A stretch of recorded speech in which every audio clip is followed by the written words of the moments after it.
خبر شامل کرتے ہیں کچا کھو سے۔ موسمی تبدیلی کے باعث بچوں کو احتیاطی تدابیر پر عمل کروائیں۔ حلیمہ میڈیکل کمپلیکس کے سی ای او اسپیشلسٹ ڈاکٹر محمد عمر فاروق اینکر پرسن حسن بخاری سے گفتگو۔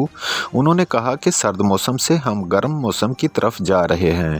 اپنے بچوں کو ٹھنڈے مشروبات اور نمکو، لیس اور ناقص چٹ پٹی چیزوں سے دور رکھیں۔ مزید دیکھتے ہیں حسن بخاری کی ڈاکٹر محمد عمر فاروق سے کیا گفتگو ہوئی۔ جی السلام علیکم ڈاکٹر صاحب۔ وعلیکم السلام۔ سر موسم کی تبدیلی کے حوالے سے کیا احتیاط کرنی چاہیے؟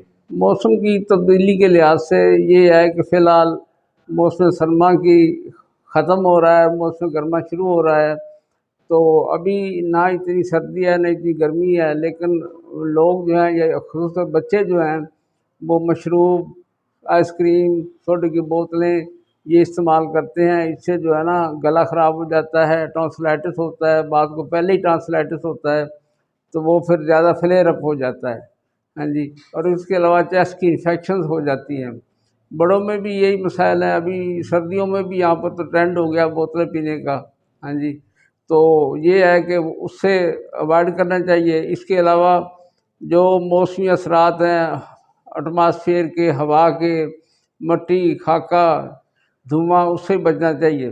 اس سے بھی یہ ہوتا ہے کہ جو الرجک استھما کے مریض ہیں وہ اس موسم میں ایگزریٹ ہو جاتے ہیں، ان کو یہ جو اگلا مہینہ آ رہا ہے پھر ہم نے اگر کٹائی ہوگی، تھریشر چلیں گے تو اس سے استھما کا اٹیک زیادہ ہوتا ہے، تو اس لیے ہمیں کھانے پینے میں بھی ایسی احتیاط کرنی چاہیے تاکہ یہ چیزیں جو ہے نا یہ بیماریاں فلیئر اپ نہ ہوں۔ جی یہ تھے ڈاکٹر محمد عمر فاروق صاحب، حلیمہ میڈیکل کمپلیکس کچا کھو کے سی او ہیں۔ یہ آپ کو تدابیر کے حوالے سے بتا رہے تھے۔ کیمرامین ٹیم کے ساتھ حسن عباس بخاری، لاہور۔